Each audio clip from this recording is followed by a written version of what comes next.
नमस्कार। कार्यक्रम देखने वाले सभी दर्शकों का स्वागत है। इस समय आप देख रहे हैं डीडी हिमाचल पर कार्यक्रम जनवाणी। जैसा कि आपको मालूम है, जनवाणी एक ऐसा कार्यक्रम है जिसमें हम अक्सर ऐसे विषयों को लेकर बात करते हैं, ऐसे मुद्दों को लेकर बात करते हैं जिनका सीधा सरोकार रहता है हमारे साथ, हमारे दर्शकों के साथ। आज के अंक में भी हम ऐसा ही विषय लेकर हाजिर हुए हैं। आज के अंक में हम बात करेंगे एनएसओ यानी नेशनल स्टैटिस्टिक्स ऑफिस यानी राष्ट्रीय सांख्यिकी कार्यालय की, जो अपने देशव्यापी प्रतिदर्शी सर्वेक्षण के माध्यम से मजबूत डाटाबेस तैयार करता है, जो देश की अर्थव्यवस्था के लिए, योजना नीति निर्माण के लिए और सकल घरेलू उत्पाद के लिए, आधारभूत संरचना के लिए और राष्ट्र और अंतर्राष्ट्रीय जो उनका तुलनात्मक अध्ययन रहता है उनके लिए, मुद्रास्फीति के लिए एक मापन के लिए एक बेहतरीन जो विश्वसनीय आंकड़े प्रस्तुत करता है। तो इतना महत्वपूर्ण कार्य ये करता है राष्ट्रीय सांख्यिकी कार्यालय। आज के अंक में हम जानेंगे कि आखिर कौन है भारतीय सांख्यिकी का पितामह और किन की याद में देश में प्रतिवर्ष 29 जून को राष्ट्रीय सांख्यिकी दिवस मनाया जाता है। तो आज में हमारे साथ जो मेहमान यहाँ स्टूडियो में मौजूद हैं उनका तारुफ मैं आप लोगों से करवा देना चाहूँगा। आज हमारे साथ यहाँ पर मौजूद हैं अल्ताफ हुसैन हाजी साहब, जो उप महानिदेशक हैं राष्ट्रीय सांख्यिकी कार्यालय के क्षेत्रीय कार्यालय शिमला में। आपका स्वागत है। साथ में यहाँ पर डिप्टी डायरेक्टर हैं सुधीर कुमार जी, उनका भी हम स्वागत करते हैं। आप दोनों ही हस्तियों का इस जनवाणी कार्यक्रम में हम स्वागत करते हैं, अभिनंदन करते हैं। और जैसा कि आज का हमारा विषय है, कार्यक्रम का विषय है कि सांख्यिकी कार्यालय द्वारा क्या कुछ जागरूकता कार्यक्रम चलाए जा रहे हैं और किस तरह से जो है सांख्यिकी कार्यालय अपने कार्यों को अंजाम देता है। तो सबसे पहले हाजी साहब मैं आपके पास आना चाहूँगा। सबसे पहले ये जानना चाहूँगा कि कैसे ये जो सांख्यिकी कार्यालय है, क्यों इसकी आवश्यकता महसूस हुई और क्यों देश में ये अस्तित्व में आया और किस तरह के ये कार्य संपादित करता है। हाजी साहब, जो हमारा ऑफिस है नेशनल स्टैटिस्टिकल ऑफिस है, वो रिलेटेड है स्टैटिस्टिक्स, जो हम डाटा कलेक्ट कर रहे हैं जी गवर्नमेंट के लिए, प्लानिंग और पॉलिसी फॉर्मुलेशन के लिए। जी तो हमारा जो मुद्दा है डाटा कलेक्ट करना है लोगों से जी और जो एस्टेब्लिशमेंट्स है या दुकानदार है उनसे, जी जो गवर्नमेंट में बहुत ही मतलब क्या यूज़फुल डाटा है। जी इसके बगैर कोई प्लान कोई पॉलिसी या डिसीजन मेकिंग नहीं होती है जब तक हमारा डाटा है। इसलिए मतलब हम उस काम से जुड़े हुए हैं, मतलब स्टैटिस्टिक्स रिलेटेड से। या कुल मिलाकर यूँ कह लीजिए कि देश के लिए जो भी योजना बनाई जाती है, कोई भी नीति निर्माण किया जाना है या नीतियों में बदलाव किया जाना है, उसमें वो आंकड़ों पर ही डिपेंड करता है और जो भी विश्वसनीय आंकड़े हैं वो राष्ट्रीय सांख्यिकी कार्यालय के द्वारा ही तैयार करके किया जाता है। जी सुधीर कुमार जी, आपके पास मैं आऊँगा क्योंकि हमने कार्यक्रम के आरंभ में ये बात कही थी कि आज हम जानेंगे कि आखिरकार राष्ट्रीय सांख्यिकी कार्यालय के द्वारा किस तरह के जागरूकता कार्यक्रम चलाए जाते हैं, लोगों को अपने साथ जोड़ने के लिए क्या कुछ किस तरह से वो अवेयर किया जाता है। साथ में जानेंगे कि आखिरकार भारतीय सांख्यिकी के पितामह किसे कहा जाता है। जी,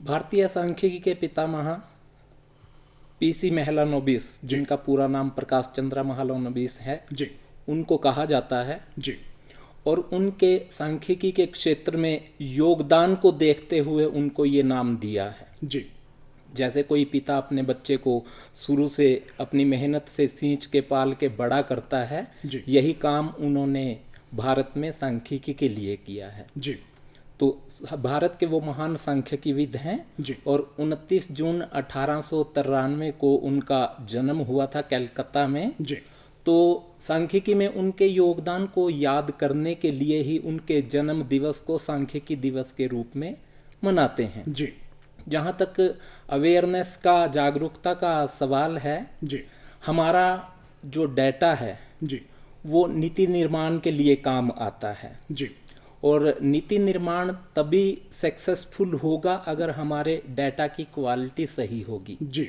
डाटा की क्वालिटी ही जिस क्षेत्र के लिए योजना बनानी है उस क्षेत्र की वर्तमान स्थिति को दर्शाती है जहाँ से योजना शुरू करनी है। जी, तो डाटा की क्वालिटी या डाटा का मजबूत आधार हमें तब मिलेगा जब हम जिस व्यक्ति से या इन्फॉर्मेंट से सूचना ले रहे हैं वो हमें सही जानकारी देगा। जी, और वो सही जानकारी हमें तभी देगा जब वो इसके बारे में जागरूक होगा। अगर वो जागरूक नहीं होगा और कोई सरकारी आदमी जाके उससे पूछेगा आपकी इनकम कितनी है, आपका खर्चा कितना है, तो वो सोचेगा पता नहीं क्या है। जी, अमीर आदमी ये सोचेगा कि भाई ज़्यादा बताऊंगा तो मुझ पे टैक्स लग जाएगा। जी, गरीब आदमी ये सोचेगा कि मैं बिल्कुल भूखा मर रहा हूँ, मैं ये बताऊंगा तो मुझे किसी स्कीम का बेनिफिट मिल जाएगा। जी इसी चक्कर में वो सही सूचना बताने से कतराते हैं जी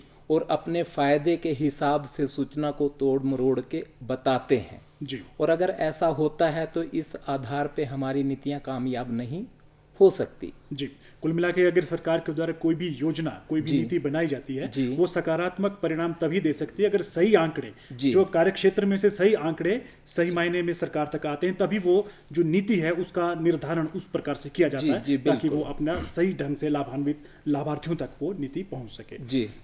जिस तरह से राष्ट्रीय सांख्यिकी कार्यालय की हम बात कर रहे हैं, अमूमन देखा जाता है कि जनता के साथ जिस कार्यालय की ज़्यादा पहुंच रहती है तो जनता उसके कार्यक्षेत्र के बारे में ज़्यादा जानती है, उसके उस क्षेत्र के विषय के बारे में ज़्यादा जानती है। लेकिन जहाँ तक सांख्यिकी कार्यालय की हम बात करें, क्योंकि ये आंकड़ों से जुड़ा हुआ विषय है और अमूमन आम आदमी के लिए आंकड़ों से उलझना थोड़ा वो दूरी रखते हैं, लेकिन फिर भी लोगों को इस कार्यालय की गतिविधियों के बारे में बताना बहुत लाजमी है, क्योंकि यही वो कार्यालय है जो सही मायनों में सही आंकड़े सरकार तक पहुंचाता है, जिन आंकड़ों के आधार पर सरकार जो है लोगों के लिए नीति निर्माण करती है, देश के लिए योजना का निर्माण करती है। तो लोगों को इस कार्यालय की कार्य गतिविधियों के बारे में जानकारी देने के लिए क्या कुछ योजनाएं आप चलाते हैं ताकि लोग इस कार्यालय की जो कार्य प्रणाली है उसके बारे में जान सके?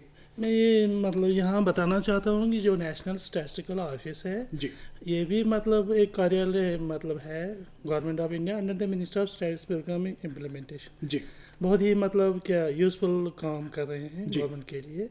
तो अवेयरनेस लोगों तक ये सही है कि लोग इसके लिए मतलब कम जानकारी लेते हैं। जी, तो अगर हम दूसरा वर्ड भी इस्तेमाल सेंसस का वर्ड इस्तेमाल करेंगे, जी, सेंसस लोग तो उसकी ज़्यादा मतलब जानते हैं और स्टैटिस्टिक्स का कम ही, जी, मगर दोनों एक जैसे हैं, चाहे सेंसस है या सर्वे बोल दीजिए, जी, एक जैसे हैं। जी, उसके लिए बहुत सारे हमारे मतलब हर साल या कुछ देर के लिए मतलब कार्यक्रम होते रहते हैं। जी, तो अवेयरनेस ने जो आपने कहा कि अवेयरनेस प्रोग्राम का जी। लोगों तक हम पहुंच रहे हैं डिफरेंट मतलब इवेंट से। बिल्कुल, मेरे कहने का तात्पर्य मैं क्योंकि अगर हम बात करें एक नेशन वाइड जो क्विज कॉन्टेस्ट राष्ट्रीय सांख्यिकी कार्यालय के द्वारा करवाया गया अन्वेष 2022 के तहत लगभग पूरे देशव्यापी स्तर पर जो है जितने भी क्षेत्रीय कार्यालय रहे उनके द्वारा ये क्विज कॉन्टेस्ट जो है करवाया गया है। तो ये कैसे इस कार्यक्रम की रूपरेखा तैयार की गई है और किस उद्देश्य को लेकर इस कार्यक्रम की रूपरेखा तैयार की गई, जिसका आयोजन पिछले दिनों आपके कार्यालय के द्वारा पूरे देश भर में किया गया है? हमारी जो मिनिस्ट्री ने मतलब 27 से 3 जुलाई तक 27 जून से 3 जुलाई तक का जो एक हफ्ता था जी, वो सिर्फ इसी पर्पज़ के लिए कि लोगों तक ये जानकारी मिल जाए कि हम क्या काम कर रहे हैं, जी, हम क्या लोगों को दे रहे हैं। जी, तो जो हमारा मतलब ये है आज़ादी का महोत्सव का कार्यक्रम, जी, उस तरह से हमने एक प्रोग्राम में भी 27 तारीख से एक किया है। मतलब हमारी हिमाचल प्रदेश में भी हुआ, यूनिवर्सिटी में भी जी, क्विज कॉन्टेस्ट जी, अंशा 2020 के तहत जी, हमने लोग मतलब जो स्टूडेंट थे उनमें इन्वॉल्व किया है, डिपार्टमेंट ऑफ इकोनॉमिक्स के जी, और कई और डिपार्टमेंट थे, तो उन्होंने भाग लिया था इसमें हमारे तकरीबन 36 टीमें, दो लोगों की टीम थी। जी, उनको भी यही मतलब मेन चीज़ ये था अवेयरनेस। जी, जब उनसे बातचीत की है तो उनको भी ये लगा कि हमें मतलब स्टैटिस्टिक्स के बारे में मालूम नहीं है। जी, बिल्कुल, क्योंकि ये नई पीढ़ी है, नई भावी पीढ़ी है, नई जागरूक पीढ़ी है, तो इन्हें इस तरह के कार्यालयों के बारे में, उनकी गतिविधियों के बारे में पूरी जानकारी होनी चाहिए। तो उस कार्यक्रम की रूपरेखा किस माध्यम से तैयार की गई थी, किस तरह से उस पूरे कार्यक्रम का आयोजन किया गया, क्या पुरस्कार वितरित किए गए और क्या उसमें जो भी सवाल पूछे गए हैं, विभाग की कार्यप्रणाली के बारे में सवालात किए गए हैं, तो क्या पूरे देश व्यापी जो आपने ये मुहिम चलाई थी, तो क्या पूरे देश में एक सा ही कोरम रखा गया था? जो ये हमारा कार्यक्रम था नेशनल स्टैटिस्टिकल ऑफिस का, ये ऑल ओवर इंडिया में सेम फॉर्मेट में था। जी, जहाँ यहाँ पर हुआ इसी तरह बाकी स्टेटों में भी हुआ था। जी, तो इसमें फॉर्मेट क्या था, हमने क्विज कंटेस्ट किया है मतलब 2 फेज़ों में। जी, इसमें पहले रिटन वाला था और उसमें 24 मतलब जो क्वेश्चंस थे वो स्टैटिस्टिक्स रिलेटेड थे। जी, मतलब स्टैटिस्टिक्स जो ऑर्गेनाइजेशन उनके रिलेटेड थे, और जो बाकी ये उसमें हमने 6 टीमें में निकाल दी।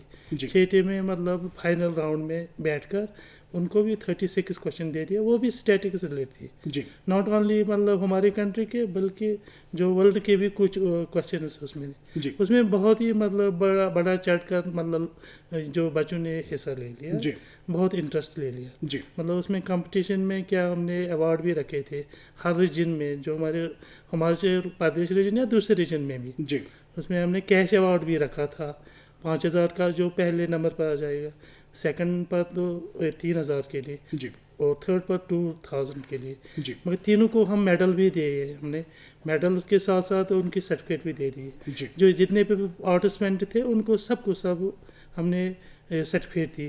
तो जी। मेन मुद्दा था उसमें स्टैटिक्स ही, मतलब जो हमारा कार्यक्रम था उसमें मेंशन किया गया। बिल्कुल, इस कार्यक्रम का मुख्य उद्देश्य रहा है कि नई पीढ़ी को जो है इस विभाग की कार्यप्रणाली से जोड़ना था। तो अगर रुझानों की बात करें तो कैसा रुझान आपको देखने को मिला है उस कार्यक्रम में, उस कार्यक्रम के दौरान, कि कितने प्रतिभागी उसमें शामिल हुए, कितने प्रतिभागियों ने अपनी इच्छा जाहिर की है ज़्यादा से ज़्यादा इस विभाग की कार्यप्रणाली को जानने के लिए? वैसे मैं ये कहना चाहता हूँ, जो हमने कल देखा, कल ही ये प्रोग्राम हुआ 27 तारीख को जी यूनिवर्सिटी में, हिमाचल प्रदेश यूनिवर्सिटी में। जी तो इतने मतलब लोगों ने, मतलब जितने बच्चे थे वहाँ पर या सीनियर प्रोफेसर्स थे वगैरह, सब लोगों ने ये अप्रिसिएशन दे दिया कि मतलब क्या है, बहुत ही अच्छा प्रोग्राम था। जी लोगों तक ये ज़रूरी बात पूछनी चाहिए कि स्टैटिक्स का रोल क्या है, कितना जी। अहम है हमारे लिए। जी जी बिल्कुल। सुधीर जी, मैं आपके पास पुनः आ रहा हूँ। अभी हमने बात की इस कार्यक्रम के दौरान कि आखिर भारत का जो सांख्यिकी है उनके पितामह किन्हें कहा जाता है, आपने उनका जिक्र किया, उनके बारे में तारुफ करवाया, परिचय करवाया। बात करेंगे उनके योगदान की बात करेंगे। कहते हैं कि जो तत्कालीन प्रधानमंत्री पंडित नेहरू रहे हैं, जब हमारी देश की द्वितीय पंचवर्षीय योजना का जब खाका तैयार किया जा रहा था, तो उस समय वो बड़ी दुविधा में थे। तो उस दुविधा के समय में पीसी महालनोबिस ने उन्हें राय दी थी, और उसी राय का प्रभाव उन पर इतना रहा कि जो हमारी देश की द्वितीय पंचवर्षीय योजना रही है उसको पीसी महालनोबिस मॉडल भी कहा जाता है। क्या कहना चाहेंगे? पीसी महालनोबिस जी का योगदान अविस्मरणीय है जी स्टैटिस्टिक्स के क्षेत्र में। जी उन्होंने अपनी स्कूलिंग 1908 तक कलकत्ता से ही की, जी लेकिन फिर उसके बाद उन्होंने साइंस में, फिजिक्स में डिग्री हासिल की, ऑनर्स की। जी और वैसे वो विज्ञान की लाइन के व्यक्ति थे। जी फिर उसके बाद उन्होंने, जब वो लंदन पढ़ने के लिए गए हुए थे, जी तो वहाँ पे उन्होंने एक मैगजीन देखी, बायोमेट्रिका। जी बायोमेट्रिका, जबकि वो विज्ञान के स्टूडेंट थे, लेकिन वो उस मैगजीन से इतने प्रभावित हुए, जी हमारे देश की परिस्थितियों को देखते हुए, यहाँ उस चीज़ के महत्व को देखते हुए, जो कंटेंट उस मैगजीन में थे, जी कि उन्होंने उस मैगजीन का एक पूरा सेट खरीद लिया और इंडिया में ले आए। जी जो पहला उन्होंने स्टैटिस्टिक्स में योगदान दिया, वो कलकत्ता में उन्होंने एक रूम से शुरू किया जिसे स्टैटिस्टिकल लैब का नाम दिया गया। जी लेकिन उसके महत्व को देखते हुए उन्होंने, उनके प्रयासों से 1932 में इंडियन स्टैटिस्टिकल इंस्टीट्यूट की स्थापना की गई, जी जो कि institute of national importance declare किया हुआ है। जी। और वो आज भी ministry of statistics and programme implementation के अंडर एक ऑटोनमस बॉडी के रूप में कार्यरत है, जी और जिसमें एडमिशन लेना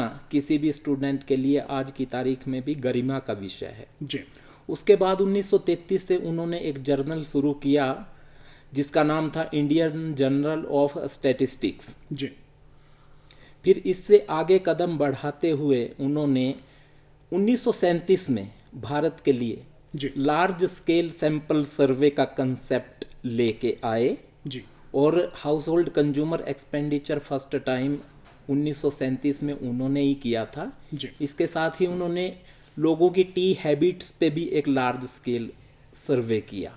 जी और प्लानिंग कमीशन जब बनाया गया तो प्लानिंग कमीशन के मेंबर भी रहे, जी और यहीं से उनकी पहचान जवाहरलाल नेहरू जी की नज़र में वो आए। जी जवाहरलाल नेहरू जी ने उनको सुभाष चंद्र बोस जी ने मिलवाया था, जो जी। उनके क्लासमेट भी रहे थे। जी तो जवाहरलाल नेहरू जी की नज़र में आने के बाद उनकी काबिलियत को पहचान के जी जवाहरलाल नेहरू जी ने उनको काम सौंपा द्वितीय पंचवर्षीय योजना बनाने का। जी और इसके साथ ही मैं बता दूं कि 1950 में जो नेशनल सैंपल सर्वे बना था, directorate of national sample survey, जी। वो भी इन्हीं के प्रयासों से बना था। जी और 1951 में जो CSO बना था कैबिनेट सेक्रेटेरिएट में, वो भी इन्हीं के प्रयासों से बना था। जी और इन्हीं चीज़ों को देखते हुए तब के प्रधानमंत्री जवाहरलाल नेहरू जी ने इनको द्वितीय पंचवर्षीय योजना का काम सौंपा, जी क्योंकि ये सांख्यिकीविद थे। जी ये जानते थे कि प्रथम पंचवर्षीय योजना का जो केंद्र बिंदु था वो प्राथमिक क्षेत्र था। जी और जब देश आज़ाद होने के बाद प्राथमिक क्षेत्र पे जोर दिया गया प्रथम पंचवर्षीय योजना में, जी। तो ये जानते थे कि प्राथमिक क्षेत्र का उत्पादन बढ़ेगा।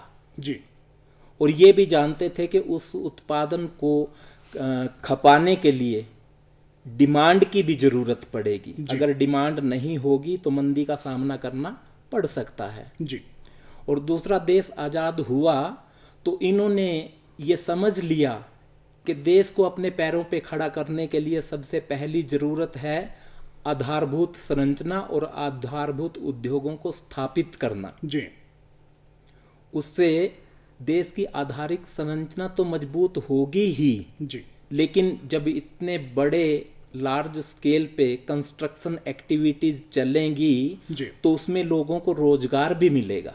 जी जी और ये अर्थशास्त्र का भी नियम है कि जब बेरोजगार लोगों को रोजगार मिलता है जी तो उनकी इनकम बढ़ती है, जी और काम करने वाली जो क्लास है वो इनकम मिलते ही उसे अपनी ज़रूरतें पूरी करने के लिए खर्च करती है। जी जब वो खर्च करती है तो डिमांड पैदा होती है। जी डिमांड पैदा होती है तो जिन चीज़ों की डिमांड पैदा होती है उनकी इंडस्ट्री एस्टेब्लिश करने का प्रेशर बनता है। जी इंडस्ट्री एस्टेब्लिश होती है तो इन्वेस्टमेंट करनी पड़ती है।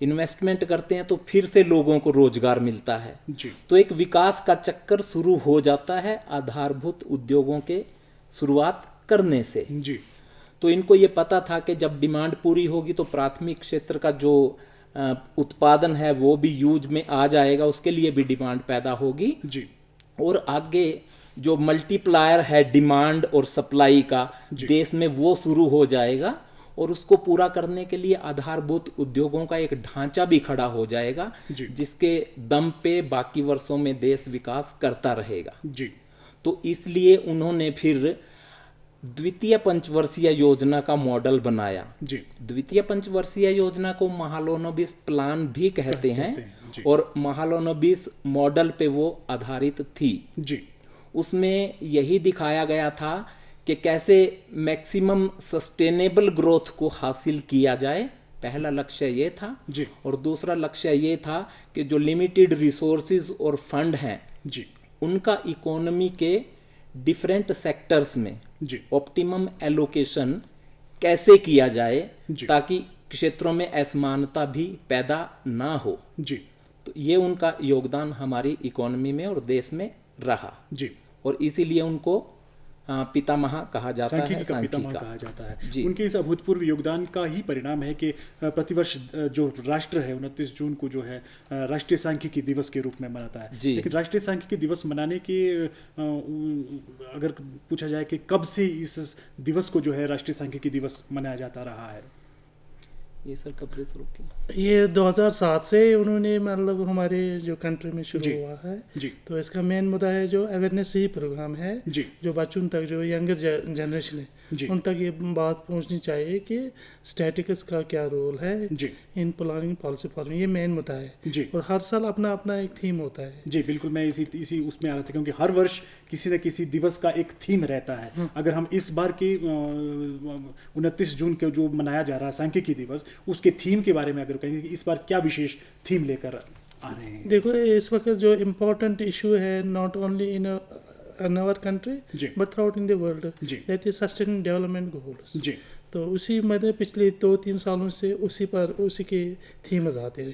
रहे। इस साल का जो थीम है उन्होंने रखा है डाटा फॉर सस्टेन डेवलपमेंट। जी सस्टेन डेवलपमेंट तो हमारे 17 गोल है, जी। 17, जिसमें एंड पॉवर्टी, जीरो हंगर जी या जेंडर वगैरह, life on land, life in water, ऐसे ऐसे जो ये इनके गोल्स हैं, जी उन गोलों को मद्देनजर उन्होंने क्या स्टैटिकस, क्या कितना हम इसकी पहचान कर सकते हैं जी थ्रू स्टैटिकस डाटा जी। से।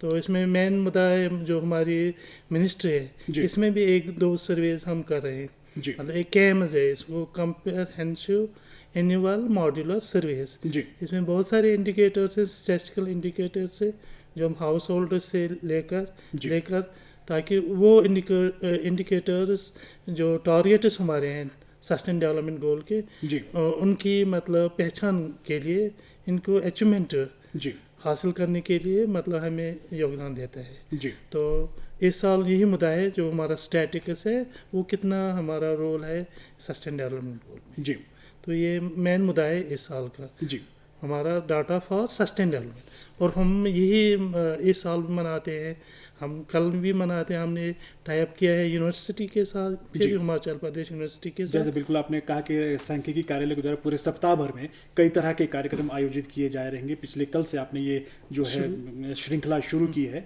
अभी आगे भी 2-4 दिनों तक इस तरह के कार्यक्रम ये अलग अलग तरह पर आयोजन होते रहेंगे। सुधीर जी, पुनः मैं आपके पास आ रहा हूँ। जैसे आपने कहा कि वो वास्तव में उनका जो कार्यक्षेत्र था वो तो भौतिकी विशेषज्ञ थे, फिजिक्स उनका कार्यक्षेत्र रहा है, पीजी महालनोबिस का, लेकिन एक वैज्ञानिक से लेकर एक सांख्यविद तक का सफर, तो क्या ऐसी वजह रही कि उन्होंने उस कार्यक्षेत्र को चुना? मैंने जैसा अभी थोड़ी देर पहले भी कहा था कि वो जब वहाँ से इंडिया आने के लिए एयरपोर्ट पे थे जी तो उन्होंने वहाँ पे वो मैगजीन देखी बायोमेट्रिक का, उसे वो पढ़ने लगे। तो वो इससे इतना प्रभावित हुए कि उन्होंने पूरा सेट मैगजीन का खरीद लिया जी। और खरीदने के बाद वहाँ से उस मैगजीन के बाद से उनका पूरा जो डाइवर्सन है वो स्टैटिस्टिक्स की तरफ हो गया है, जो प्रतिपादित हुआ वो उस मैगजीन को देखकर हुआ, क्योंकि जी, ये वो समय का दौर था जब भारत में सहजता से इन चीजों को उपलब्ध कर पाना नहीं था। जी। क्योंकि हमारा देश आजाद हुआ था जी। उस टाइम में जो लोग थे, एकेडमिशियन थे, जो भी जी। उनमें एंथुजियाज्म बहुत ज्यादा था देश के लिए। जी। तो स्वार्थ नहीं था, पहले नंबर पे उनके लिए देश था। जी। तो वो देश के लिए पहले सोचते थे। तो जब उन्होंने उस मैगजीन के कंटेंट्स को और उसको और हमारे देश की परिस्थितियों को देखा जी। और जब उन्होंने देखा कि हमारे यहाँ विकास शुरू करने की ज़रूरत है जी। जब उन्होंने वो मैगजीन पढ़ के ये देखा कि हमारे देश में स्टैटिस्टिक्स तो है बट वो स्कैटर्ड रूप में है, जी। उसकी पहचान नहीं है। क्योंकि स्टैटिस्टिक्स तो शुरू से ही थी, बच्चा पैदा होता है, कितने साल का हुआ, स्कूल में भेजने लायक हो गया, इतने साल का हो गया, ये स्टैटिस्टिक्स ही है। जी। जब रुपया चलन में नहीं आया था, घर की ज़रूरतें, घर में अनाज कितना हमारी खपत होगी, कितना हम एक्सचेंज करें दूसरों से, वो भी लेकिन वो पारिवारिक इंडिविजुअलिस्टिक उसमें थी। जी। लेकिन उनको समझ में आया कि अगर इसको ऑर्गेनाइज्ड रूप में जी। बेस बना के सामूहिक हित के लिए इस्तेमाल किया जाए जी। तो विकास को गति दी जा सकती है। जी। इसी को जोड़ के वो फिर वहां से सारा यहाँ पे ले आए जी। और उसी सांख्यिकी को इन्होंने संगठित रूप में डॉक्यूमेंटेशन करके जी। कि इस पे कैसे नीतियां निर्धारित करके सबका कल्याण किया जा सकता है, जी। इस धारणा को प्रतिपादित भारत में किया। जी। हाजी साहब, पुनः मैं आपके पास आ रहा हूँ। शीघ्र से मैं ये जानना चाहूँगा कि नई पीढ़ी यदि सांख्यिकी कार्यालय में अपना भविष्य देखती है, किस तरह से वो जुड़ सकती है इस कार्यालय के साथ? जो मतलब हमारी कार्यालय में हमारे डिफरेंट टाइप्स ऑफ के पोस्ट्स हैं। जी। तो मतलब हमारा इन्वेस्टिगेटर है जी। या हमारा जूनियर स्टैटिस्टिकल ऑफिसर है जी। उसके लिए सीधा बस सिंपल एक एग्ज़ाम देना है स्टाफ सिलेक्शन कमीशन की तरफ से, जी। जिसको हमने कंबाइंड ग्रेजुएट लेवल का ये एग्जामिनेशन बोल रहे थे, जी। उसके थ्रू आ सकते हैं। जी। तो इतना भी मुश्किल नहीं है। जी। मतलब यहाँ के एबिलिटी, यहाँ के बच्चे बहुत काबिल हैं। जी। वो मतलब इस एग्ज़ाम को दे और एग्ज़ाम देकर वो क्वालिफाई होकर हमारे पास आ से और काम कर सकते हैं एज ए स्टैटिस्टिशियन। जी। क्योंकि वो स्टैटिस्टिशियन ही बन जाएगा हमारे से। जी। तो ये मतलब हम सभी जितने भी यहाँ हम स्टूडेंट हैं, मैं अपील कर रहा हूँ कि आप आगे आ जाइए, स्टैटिकस का एग्ज़ाम दीजिए, जी चाहे वो स्टेट लेवल का होगा चाहे वो सेंट्रल लेवल का होगा। जी तो बहुत ही मतलब अच्छा मतलब ये मतलब हमारा जो एम्प्लॉयमेंट अपॉर्चुनिटीज़ है, जी तो हमारे मतलब ऐसा नहीं है, मतलब आ सकते हैं जी through staff selection. Staff selection उसके बाद हमारा एक और इशू है आउटसोर्सिंग का, जी उसका भी हम मतलब कर रहे हैं, जी वो हम रीजनल लेवल ही मतलब कर रहे हैं थ्रू आउटसोर्सिंग, जी। उससे भी हम तो आप जो है employment दे- स्टाफ सिलेक्शन कमीशन या फिर आउटसोर्स के माध्यम से आप इस संगठन से जुड़ सकते हैं, अपनी सेवाएं देश के लिए दे सकते हैं। आज आप इस कार्यक्रम में शरीक हुए, बहुत उम्दा जानकारी शुक्रिया। आपने हम तक साझा की, अपने दर्शकों से साझा की, उसके लिए हम आपका आभार व्यक्त करते हैं। धन्यवाद। इसी के साथ वक्त हो चला है आप लोगों से इजाजत लेने का। जनवाणी कार्यक्रम के किसी और अंक में किसी और विषय को लेकर फिर हाजिर होंगे, तब तक दीजिए इजाजत। नमस्कार।